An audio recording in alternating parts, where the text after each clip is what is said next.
Dear students, today we are going to discuss the circular flow of income in a two-sector model. Circular flow of income, as its name suggests, it is the flow of income from one sector to another sector of the economy, and it shows interdependence among different sectors of the economy. So in order to understand the circular flow of income, it is very important to understand different sectors of the economy. Economy के basically 4 sectors होते हैं. Household sector, generally household. The household sector is the owner of factors of production. There are 4 factors of production: land, labour,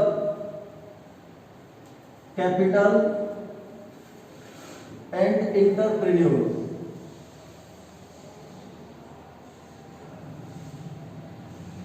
These are the 4 factors of production which are owned by the household sector. Secondly, household sector is the consumer of goods and services also. Household sector का land, labor, capital, entrepreneur ये इनका owner है.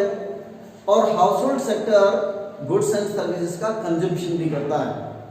Firm से बने हुए सामान को खरीदता है consumption के लिए. तो इसके 2 रोल हो गए. दूसरा सेक्टर है आपका प्रोड्यूसर सेक्टर, दैट इज जिसे हम कहते हैं फर्म. फर्म के भी 2 इंपॉर्टेंट फंक्शंस होते हैं. एक तो production of goods and services, ये गुड्स एंड सर्विसेज का प्रोडक्शन करता है. और दूसरा it hires factors of production, यानी लैंड, लेबर, कैपिटल, एंटरप्रेन्योर, जो 4 फैक्टर्स ऑफ प्रोडक्शन हैं हाउस होल्ड के पास, उनसे ये हायर करता है, उनसे वो डिमांड करता है. तीसरा सेक्टर होता है हमारा गवर्नमेंट सेक्टर. गवर्नमेंट सेक्टर एक वेलफेयर स्टेट होने के नाते इसका भी रोल होता है. It produces government administrative services like defence services, judicial services and so other services also. It also produces various goods. It collect taxes and makes expenditure also. And the fourth sector is external sector. External sector means rest of the world. And this sector is essential for export and import activities. इस external sector यानी foreign sector से हम export and import of goods and services करते हैं. लेकिन क्योंकि हमारा जो टॉपिक है वो 2 सेक्टर मॉडल है, circular flow of income in 2 sector model, तो हम अपनी स्टडी को 2 सेक्टर तक ही रखेंगे. It means we have not to take into account these 2 other sectors of the economy. Rather, we will restrict ourselves to these 2 sectors of the economy, and the economy which has these 2 sectors of the economy is called simple economy.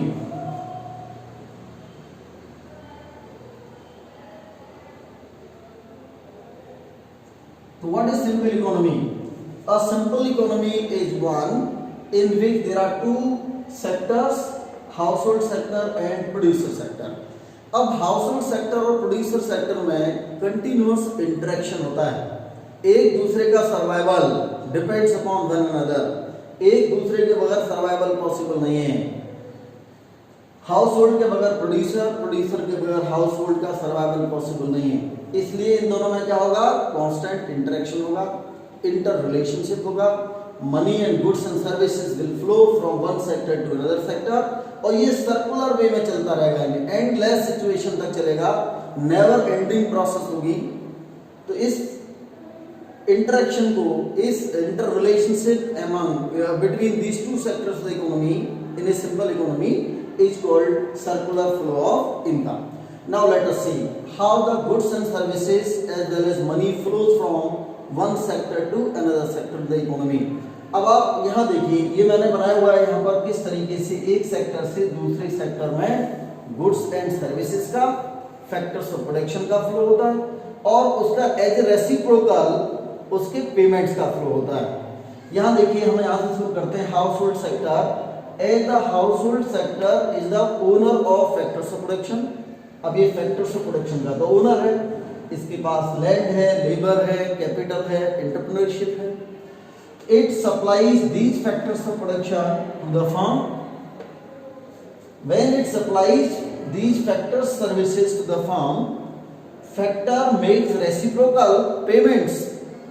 that is it makes payment of factors of production, that is called factor payments. The factor payments are, for example, land. For land it makes payment of rent. For labor it makes payment of wages. For capital it makes payment of interest.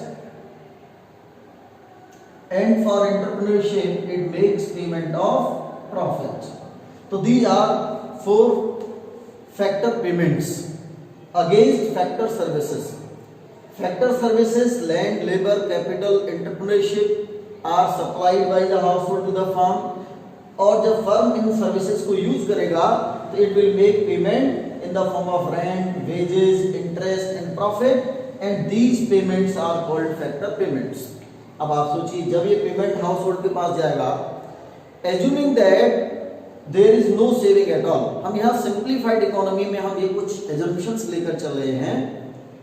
Government sector नहीं है, foreign sector नहीं है, saving भी नहीं है, यानी कि whatever income is received by the household is entirely spend on purchasing goods and services which are produced by the firm.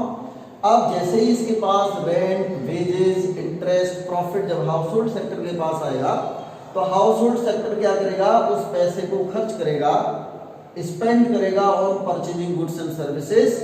और जब ये स्पेंडिंग करेगा तो इसके बदले में से क्या मिलेगा, गुड्स एंड सर्विसेज.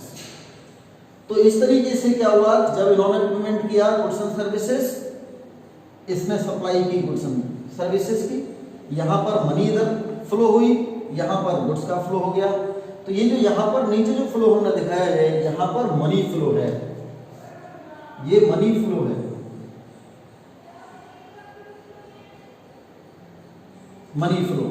यहां पर मनी का फ्लो हो रहा है एक सेक्टर से दूसरे सेक्टर में, इंटरडिपेंडेंस, मनी की फॉर्म में इंटरडिपेंडेंस यहां पर हमने दिखाया. और यहां अपर पार्ट में मैंने जो दिखाया हुआ है, ये आपका रियल फ्लो है, flow of goods and services, that is called real flow. इसको हम रियल फ्लो कहते हैं. Flow of goods and services and flow of factor services like land, labour, capital, entrepreneurship. ये आपका सर्कुलर फ्लो ऑफ इनकम हो गया.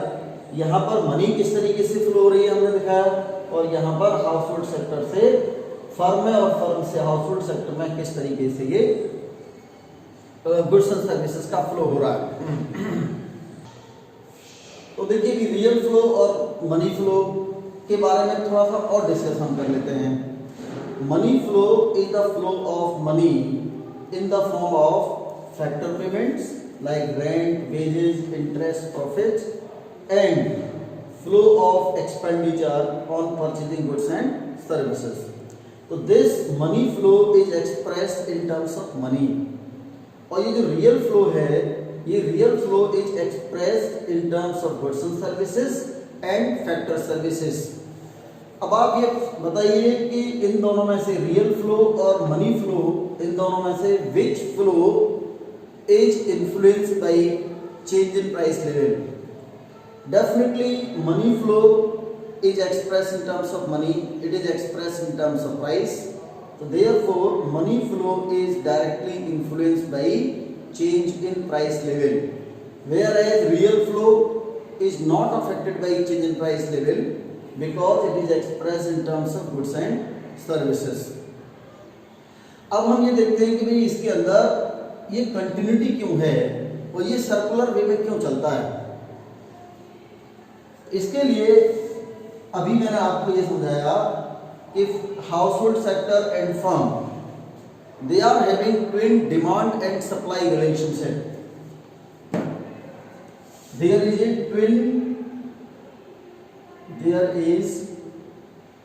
Twin demand and supply relationship between these two sectors of economy, household and firm. अब ये twin demand and supply का मतलब क्या हुआ, इसका मतलब ये हुआ कि हाउस होल्ड डिमांड भी करता है, सप्लाई भी करता है, फर्म भी डिमांड भी करता है, सप्लाई भी करता है. जैसा कि मैंने आपको यहाँ बताया, house hold sector is the owner of factors of production. भाई जो जिसका ओनर है वो उसे सप्लाई करेगा. तो यहाँ पर house hold sector supplies factors of production, यहाँ पर supply of factors of production हो रही, यानी हाउस होल्ड सेक्टर ने क्या सप्लाई किया, फैक्टर्स ऑफ प्रोडक्शन, और household sector makes demand for goods and services. यहाँ पर house hold sector factors of production का सप्लाई कर रहा है और यहाँ पर गुड्स एंड सर्विसेज की डिमांड भी कर रहा है। Similarly the production sector, the production sector also makes two things, demand भी करता है और सप्लाई भी करता है। अब यहाँ डिमांड किसकी कर रहा है, ये firm makes demand for factors of production, firm जो है फैक्टर्स ऑफ प्रोडक्शन की डिमांड कर रहा है और क्या सप्लाई कर रहा है, गुड्स एंड सर्विसेज सप्लाई कर रहा है। अब इस डिमांड एंड सप्लाई का जो ट्विन रिलेशनशिप है, इसके बीच में मनी भी आ गई, मनी भी यहाँ से फर्म से हाउस होल्ड में जा रही है और हाउस होल्ड से फर्म के पास जा रही है। तो यहाँ पर क्या होगा कि कंटिन्यूअस इंटरेक्शन होता रहेगा and there will be a continuous interaction and continuous relationship between household and firm, and this interrelationship will be never ending. It will be a matter of survival for these two sectors of the economy. इसलिए ये never ending process होगी। जब never ending process होगी तो ये continuous process होगी और इसलिए हम कहते हैं इसे circular flow। सर्किल में है, एक सर्किल हो गई है, सर्किल का मतलब never ending process, जिसका कोई एंड नहीं है, ना कोई एंड है ना बिगनिंग है। तो इस यहाँ पर हम देखते हैं कि जो प्रोसेस है यहाँ पर ये इसके ऊपर डिपेंड है, ये इसके ऊपर डिपेंड है और ये जो इंटर रिलेशनशिप है ये नेवर एंडिंग है और जब नेवर एंडिंग होगी तो इसे कहेंगे हम सर्कुलर फ्लो ऑफ इनकम। अब हम ये देखते हैं कि फैक्टर सर्विसेज और फैक्टर पेमेंट्स। यहाँ देखिए कि the expenditure incurred by the house hold is equal to the total factor of payment received by the household। जो कुछ इनकम इनके पास आएगी सारी स्पेंडिंग होगी, क्योंकि हमने अभी एजम्पशन किया था कि भाई यहाँ पर सेविंग नहीं है।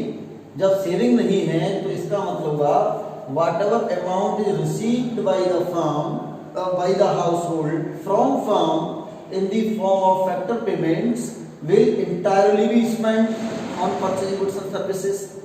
इसका मतलब ये हुआ कि एक्सपेंडिचर, ये हटा देता हूं यहां से मैं से, aggregate expenditure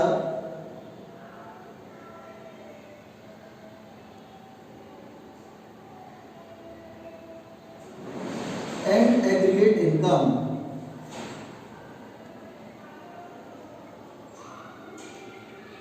both are equal.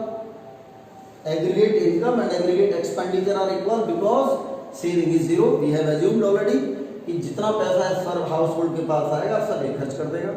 इसका मतलब इन दोनों के अंदर भी आइडेंटिटी हो गई। तीसरी बात, अब जितना भी एग्रीगेट एक्सपेंडिचर हो रहा है it is the value of goods and services produce in the economy. पूरे इकोनॉमी के अंदर मैक्रो लेवल पर हम यहाँ देख रहे हैं तो इकोनॉमी के अंदर फर्म द्वारा प्रोड्यूस जो गुड्स एंड सर्विसेज हैं इनकी टोटल वैल्यू भी स्पेंडिंग के बराबर होगी। It is also equal to value of goods and services produced, value of goods and services produced. जब हमने ये देखा कि तीनों की वैल्यू बराबर है, aggregate expenditure, aggregate level of income और value of goods and services produce. अब उसके बाद और देखिए जो value of goods and services produce है तो ये वैल्यू किसके पास आई, फर्म के पास आई। इसका मतलब हुआ कि this value of goods and services produce is the combined contribution of these four factors of production. ये जो टोटल वॉल्यूम है, total volume of goods and services की जो टोटल वैल्यू है वो लैंड, लेबर, कैपिटल, एंटरप्रेन्योर का combined contribution है। इसका मतलब हुआ कि value of goods and services produce is also equal to the total rent, wages, interest and profit. तो हम ये भी कह सकते हैं कि value of goods and services produce, aggregate income and aggregate expenditure, these three aggregates are always equal. इसको मैं दोबारा एक चार्ट में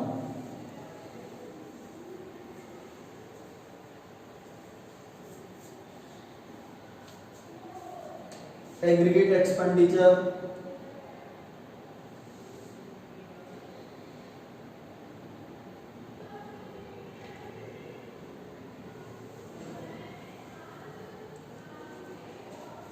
aggregate income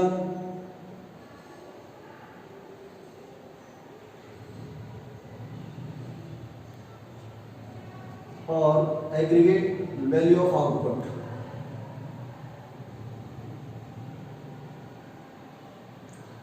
These three concepts are interrelated and they are equal. The value of total expenditure is equal to aggregate income, and aggregate income is equal to aggregate value of output, and aggregate value of output is nothing but the combined contribution of three factors of production, यानी उतना ही expenditure है। तो यहाँ पर हम देखते हैं कि expenditure, income और आउटपुट इन तीनों में इक्वलिटी है। जब इन तीनों में इक्वलिटी है तो इसका मतलब हुआ कि total volume of goods and services, value of final goods and services produce in the economy, हम किसी भी तरीके से निकालें, एक्सपेंडिचर मेथड से निकालें, इनकम मेथड से निकालें या प्रोडक्ट मेथड से, आउटपुट मेथड से निकालें, वैल्यू शुड बी इक्वल। अब ये तीनों जो मेथड्स हैं हमने आपको ये समझाए, ये नेक्स्ट पॉइंट जो होगा हमारा, नेक्स्ट स्लाइड जब हम आपको दिखाएंगे, नेक्स्ट वीडियो जिसमें हम बताएंगे आपको methods of measurement of national income. उसमें तीन मेथड्स होते हैं मेजरमेंट ऑफ नेशनल इनकम के, product method, income method and expenditure method. वहां पर हम इन तीनों मेथड को डिटेल में एक्सप्लेन करेंगे और फिर वहां पर हम आपको दिखाएंगे किस तरीके से तीनों आपस में इंटर रिलेटेड हैं। तो ये ठीक है, यहां तक समझ में आया। अब देखिए, अब हम ये देखते हैं कि अगर यहां पर किसी पॉइंट में इंक्रीमेंट हो जाए तो क्या होगा। Let us suppose that household decides to spend more. अगर हाउस होल्ड ने डिसाइड किया कि हम भाई ज्यादा खर्च करना चाहते हैं, तो ज्यादा खर्च करने के लिए इसे ज्यादा कमाना पड़ेगा और ज्यादा कमाने के लिए इसे फैक्टर सर्विसेज को भी ज्यादा सप्लाई करना पड़ेगा। इसका मतलब ये हुआ कि अगर यहाँ पर किसी भी एक पॉइंट पर इंक्रीमेंट हो रहा है या डिक्रीज हो रहा है तो दूसरे पॉइंट पर भी इतना इंक्रीज डिक्रीज होगा। अगर हाउस होल्ड ज्यादा खर्च करना चाहता है तो उसे खर्च कमाना पड़ेगा ज्यादा, और ज्यादा कमाने के लिए इसे फैक्टर सर्विसेज की भी सप्लाई ज्यादा करनी पड़ेगी। इसी तरीके से अगर फर्म ज्यादा प्रोड्यूस करना चाहती है तो इसे लेबर की डिमांड ज्यादा करनी पड़ेगी, कैपिटल की डिमांड ज्यादा करनी पड़ेगी, यानी फैक्टर सर्विसेज की डिमांड ज्यादा करेगा। जब फैक्टर सर्विसेज की डिमांड ज्यादा करेगा तो फैक्टर पेमेंट ज्यादा देगा, जब फैक्टर पेमेंट ज्यादा देगा तो यहाँ पर भी इंक्रीमेंट हो जाएगा। इसका मतलब ये हुआ कि जब कभी भी इंक्रीमेंट होगा इनमें से किसी भी एक एरिया में तो there will be a corresponding increase in other area also. और ये जो इक्वालिटी है एक्सपेंडिचर, इनकम और आउटपुट की, ये हमेशा मेंटेन रहेगी। अब देखिए, ये देखते हैं हम कि अभी हमने ये अज्यूम किया था कि यहाँ पर सेविंग जीरो है। Let us relax that assumption. उस अजम्पशन को हम थोड़ा रिलैक्स कर देते हैं। मान लीजिए हम कहते हैं कि भाई यहाँ पर सेविंग जीरो न होकर सेविंग कुछ हो रही है, और जब सेविंग हो रही है तो इसका मतलब लीकेज हो रहा है। यहाँ पर हमें यह भी समझना जरूरी है कि दो कॉन्सेप्ट होते हैं, लीकेज एंड इंजेक्शन। जैसे मान लीजिए सेविंग हो रही है, चलिए हाउस होल्ड ने की सेविंग, और ये सेविंग इज न फाइनेंशियल इंस्टीट्यूशन, बैंकिंग सेक्टर में कुछ कहीं कुछ बैंकिंग या नॉन बैंकिंग इंस्टीट्यूशन है वहां पर जमा कर दी, तो ये सेविंग की, और ये जो आपका फर्म होगी ये फर्म उसको उधार ले लेगी, that is called investment. Saving will be channelised as investment हो जाएगा। तो अगर सेविंग हो भी रही है तो भी इक्वालिटी मेंटेन रहेगी, तो भी इस पर कोई असर नहीं पड़ेगा। और ये जो aggregate expenditure, aggregate level of income and aggregate level of output, इसकी इक्वालिटी मेंटेन रहेगी। यहां पर हमें ये ध्यान देना है कि सेविंग और इन्वेस्टमेंट, इन दोनों कॉन्सेप्ट को देखें तो सेविंग से जो सर्कुलर फ्लो है इनकम का वो डिक्रीज हो रहा है, और इन्वेस्टमेंट से circular flow of income increase हो रहा है। तो जिस चीज की वजह से circular flow of income decrease होता है उसे कहते हैं लीकेज।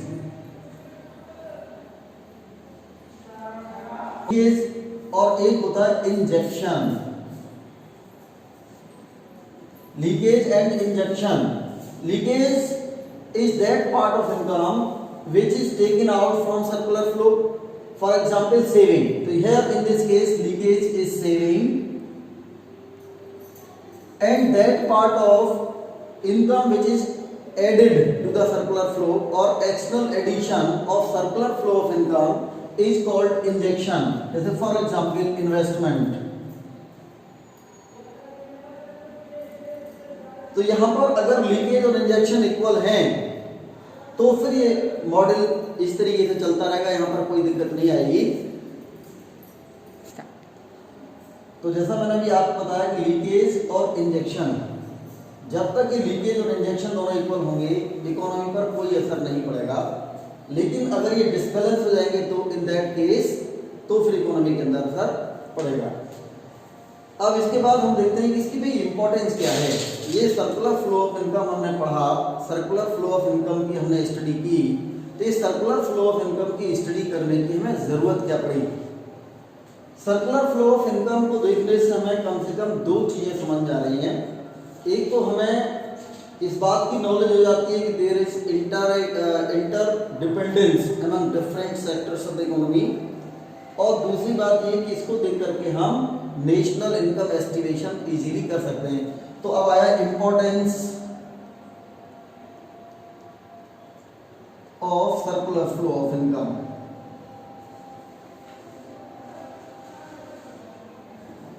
इसकी दो इंपॉर्टेंट हम ले सकते हैं, knowledge about of inter relationship, interdependence of different sectors, and it facilitates estimation of national income, that is estimation of national income.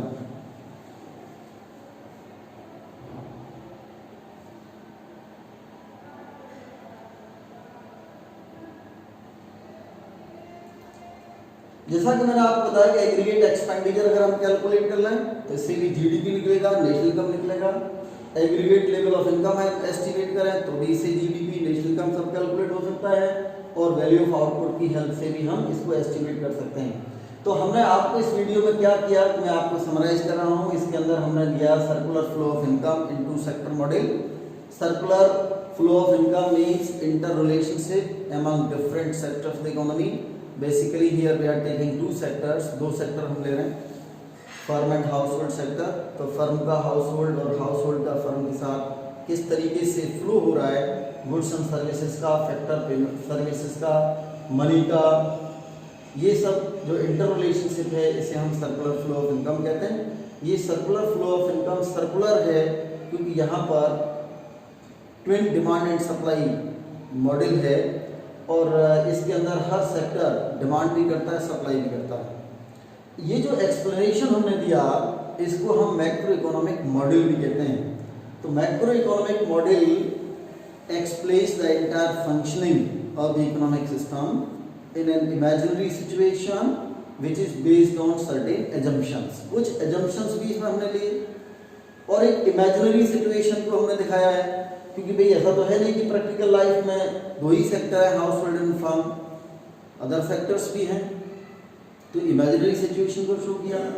उसके बाद फिर हमने आपको बताया कि factor services, factor payments, spending, value of goods and services, ये सब equal होते हैं। इसलिए aggregate expenditure, aggregate income, aggregate value of output, इन सब में इक्वालिटी होती है।